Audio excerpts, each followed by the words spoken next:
नमस्कार दोस्तों, आपका स्वागत है हमारे चैनल शक्ति की भक्ति में, जहां हम आपको धर्म, संस्कृति और परंपरा से जुड़ी अनमोल जानकारियां देते हैं। आज हम बात करने वाले हैं एक ऐसे पावन दिन की जब भगवान विष्णु 4 महीने की योग निद्रा से जागते हैं और पूरे ब्रह्मांड में शुभता का संचार हो जाता है। जी हाँ, आज हम बात करेंगे देवउठनी एकादशी की। हिंदू पंचांग के अनुसार देवउठनी एकादशी कार्तिक मास के शुक्ल पक्ष की एकादशी तिथि को मनाई जाती है। यही वही दिन है जब भगवान विष्णु अपनी योग निद्रा से जागते हैं। आषाढ़ शुक्ल एकादशी को भगवान विष्णु विश्राम के लिए क्षीर सागर में चले जाते हैं और 4 महीने के बाद कार्तिक शुक्ल पक्ष की एकादशी तिथि को वह जागते हैं। इसीलिए इसे देवउठनी एकादशी या प्रबोधनी एकादशी भी कहा जाता है। 4 महीनों का यह काल चतुर्मास से कहलाता है, जिसके दौरान विवाह, गृह प्रवेश और यज्ञ आदि शुभ कार्य वर्जित होते हैं। देवउठनी एकादशी के साथ ही सभी मांगलिक कार्य शुरू हो जाते हैं। शास्त्रों के अनुसार इस दिन भगवान विष्णु क्षीर सागर में अपनी योग निद्रा से जागते हैं। कथा के अनुसार एक बार माता लक्ष्मी ने भगवान विष्णु से पूछा, प्रभु आप सदा जगत के कल्याण में लगे रहते हैं, तो आप विश्राम कब करते हैं? तो प्रभु ने कहा, आप सदा जगत के कल्याण में। तब प्रभु ने कहा, हे लक्ष्मी, आषाढ़ शुक्ल एकादशी से कार्तिक शुक्ल एकादशी तक मैं योग निद्रा में रहता हूँ। जब भगवान विष्णु उठते हैं तब सारे देवता और ब्रह्मांड प्रसन्न हो उठते हैं। धरती पे शुभता लौट आती है।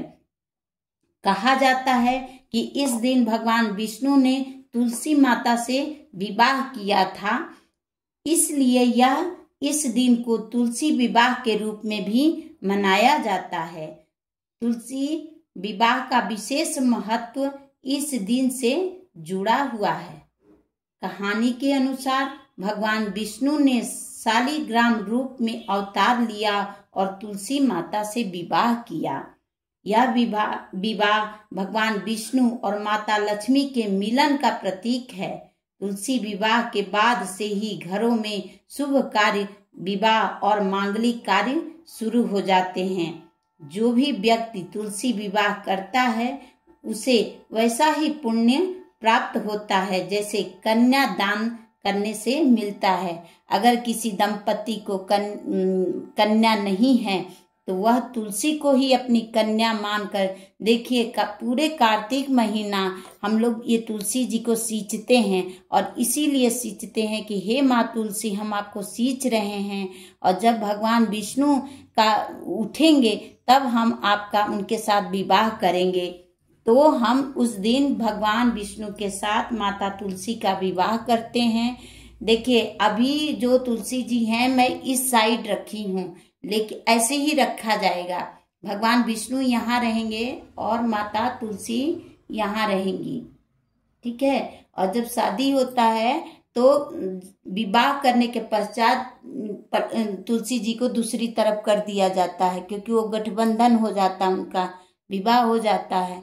तो इस तरीके से हम विवाह करते हैं और मैं वीडियो बनाऊंगी। मैं बहुत ही अच्छा से माता तुलसी का विवाह करती हूँ अपने श्री हरि विष्णु के साथ, तो वो जरूर वीडियो में डालूंगी। आप देखिएगा कि मैं कैसे तुलसी विवाह करती हूँ और हमें जरूर करना चाहिए। कुछ नहीं अगर कर सकते तो हमें कम से कम चूड़ी, बिंदी, सिंदूर दान, माँ को चुनरी ओढ़ा दीजिए।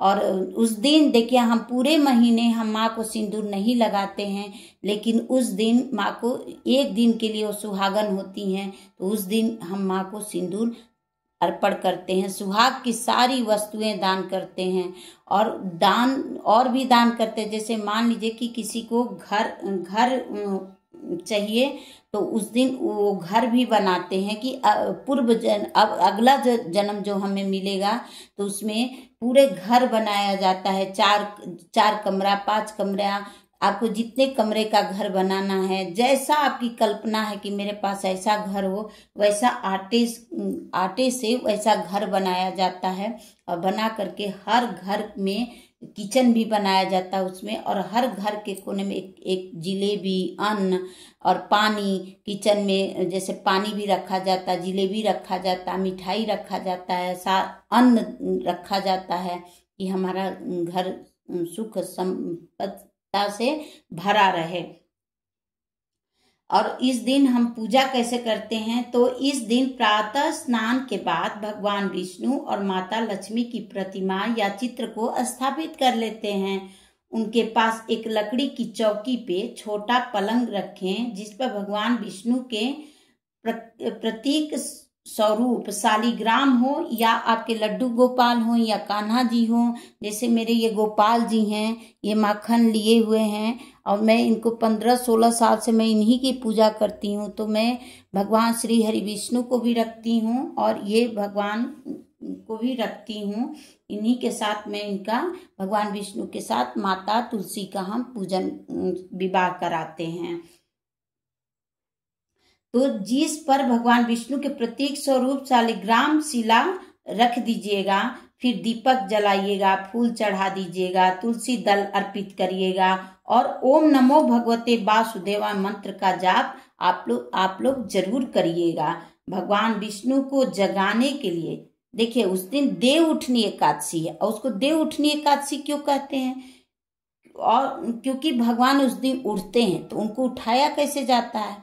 तो उनको जब भगवान को सुबह आप लोग इस तरह का पूजा करने से पहले भगवान को शंख और घंटी से बजाते हैं। बहुत लोग थाली भी बजाते हैं। तो जिस भी तरीके से शंख बजा के हे भगवान अब आप उठिए और जगत में शुभ कार्य शुरू हो, इस तरह का भाव करते हुए भगवान को भाव विभोर होकर के भगवान को अब भावना के साथ भगवान को उठाइए।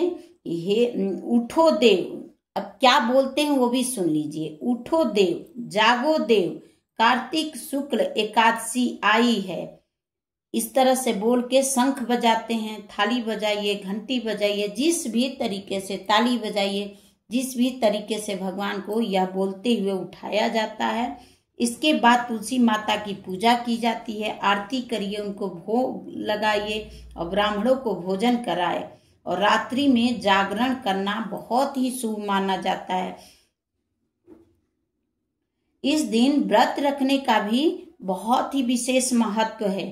प्रातः ब्रह्म मुहूर्त में उठें, स्नान करें और व्रत का संकल्प लें। दिन भर भगवान विष्णु का ध्यान करते रहें, क्योंकि देखिए हम पूजा पाठ क्यों करते हैं? भगवान को याद करने के लिए। तो ओम नमो भगवते वासुदेवाय का जाप करते रहिए, मन सारा काम करिए, काम करते हुए भगवान विष्णु का जाप करते रहिए, उनका ध्यान करते रहिए। और व्रतधारी को सात्विक भोजन करना चाहिए और ब्राह्मणों को दान देना चाहिए। जितनी भी वस्तुएं वहां चढ़ाई रहती हैं वो सब दान हम ब्राह्मण को दे देते हैं। तो हमें ब्राह्मण को दान का बहुत ही बड़ा महत्व होता है, हमें करना चाहिए। और अगर बहुत लोग जो होते हैं वो व्रत मीठा भोजन, क्योंकि एक तरह से हम बेटी का शादी करते हैं तो खूब पूरी पकवान बनाते हैं और उनका वो करते हैं। तो इस तरह से आप तुलसी विवाह करिए और माता तुलसी को श्री हरि विष्णु के साथ गठबंधन कर दीजिएगा, उनको सुंदर से वस्त्र पहना दीजिएगा और खूब सुंदर से विवाह वगैरह करके गन्ने का मंडप बना करके और विवाह वगैरह करके और फिर उसके बाद माता को और श्री हरि विष्णु को एक साथ करके और उनको देखिए भगवान को पीला पीताम्बर भी दिया जाता है, क्योंकि उसी के साथ और माता की चुनरी के साथ उसको गठबंधन करा दिया जाता है।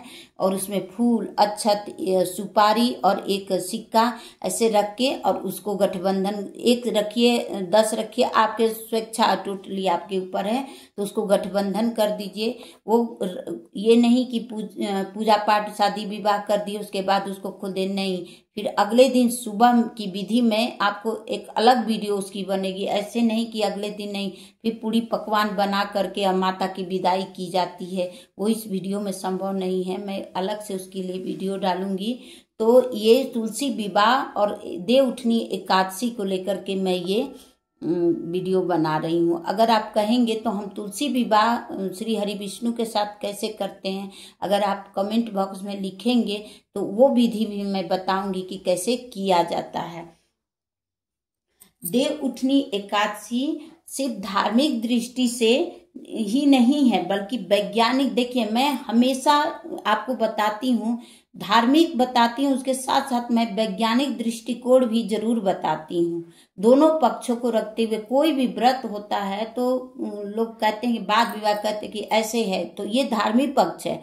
और हर व्रत के पीछे, हर त्योहार के पीछे एक वैज्ञानिक कारण भी होता है, वो भी मैं अपने वीडियो में जरूर डालती हूँ। तो देवउठनी एकादशी से कार्तिक मास के समय जब ठंडा की शुरुआत होती है और शरीर और मन दोनों को सक्रिय करने का समय आ जाता है। 4 महीने की चतुर्मास विश्राम के बाद यह दिन लोगों को कर्म और जीवन में फिर से सक्रिय होने की प्रेरणा देता है। इसलिए यह दिन आध्यात्मिक और सामाजिक दृष्टि दोनों रूपों में जागरण का प्रतीक है।